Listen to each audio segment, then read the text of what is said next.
Hey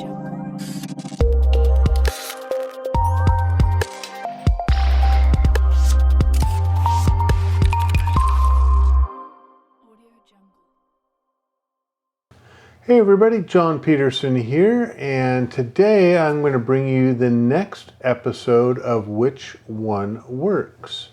This is a small little video segment that I do occasionally to talk through different images from a particular location and how I go through and decide which one works best for me and for what I like.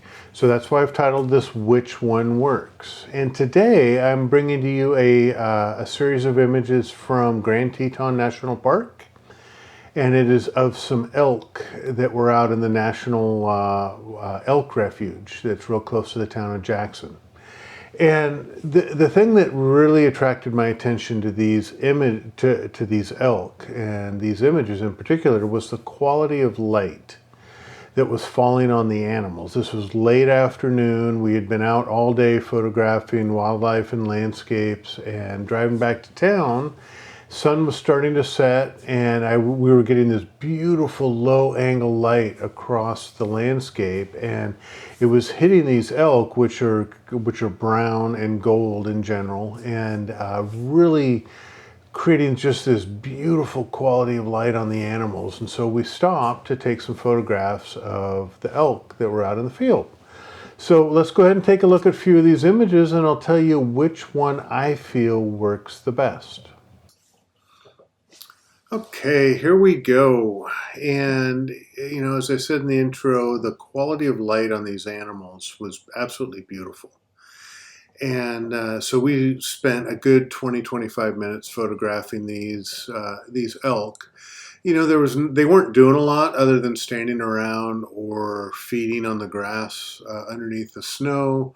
So you couldn't do too many different compositions. So a lot of the differentiation between which one works is all around posture and space of the animals. So here's one. I just grabbed a few images to compare to the final one that I picked. And here's the first one to look at. You know, the animal is looking great. We've got a broadside to the animal. Its head is up. It's looking at us. So from a pose perspective, the animal is looking great. The things I don't like about the animal are it's a little bit hard to see the definition of the antlers, the rack on top. Because it is so perfectly pointed at the camera, I lose a little bit of perspective for how many points are on that rack. Its eyes are a little bit difficult to see as well in this. I know it's looking at me just from the angle of the face, but I don't get that eye-to-eye connection that I like. Other things about this image that I don't care for is look to the top of the frame. I've got this line of scrub brush just barely poking in at the top of the frame, which I don't like. Yes, I can get rid of that. I can crop it out, which, you know, I would probably do if I kept this image.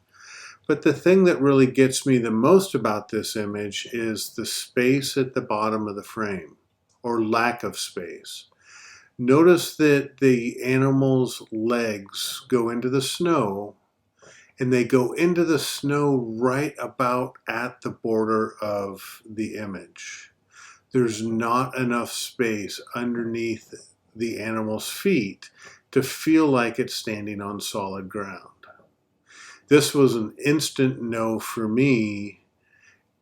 Even though the animal was looking great, that lack of space down below absolutely kills this image. And I know in Photoshop I could, you know, expand the canvas, add some more snow underneath it, and maybe make a salvageable picture. But that's not what I like to do as an artist. I try to get it as good as I can in camera and not employ a lot of Photoshop trickery. One of the other, so the next one in the series is this. Notice I've got a decent amount of space underneath the animal, which is great. I've got good definition on the antlers, which is great. I don't have that line of scrub brush at the top of the frame, which is great. I've got those few little bushes and other little things right up in here that I could get rid of with content aware. So those don't bother me. But look at the pose of the animal. Look at its head. He's looking down. He's not looking at the camera. He doesn't seem very attentive or alert. Seems just kind of sleepy standing up. It's not a very engaging photograph.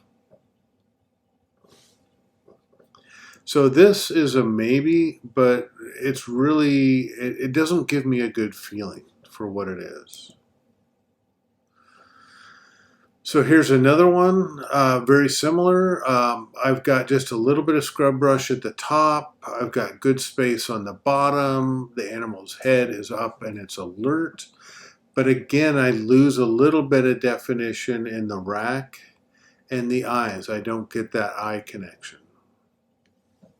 So from all of these, the one that I took probably 50 different frames in this series, and the one that I chose that I liked the best was this particular one. I've got great space at the bottom. I don't have the scrub at the top. Its head is up. He's alert. I can see its eye. I can make eye contact with it. I've got great definition of the antlers. I still need to go through and clean up some of these dark objects here at the top of the frame that I don't particularly care for, but everything works. And you can tell that the animal's walking. He's walking from our right to our left, and I've got him positioned more on the right-hand side of the frame. I've got more space over here than I do over here on the right. And so this, it's important whenever you have something or someone moving in a particular direction that you have enough space that it's walking into and through the frame instead of walking out of the frame, if that makes sense.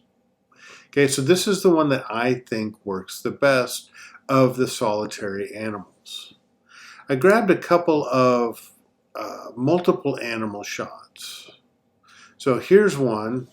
You know, I've got great space behind the animals. It sort of gives this sense of expanse and sort of wide open grasslands, which really helps the feeling and the vibe.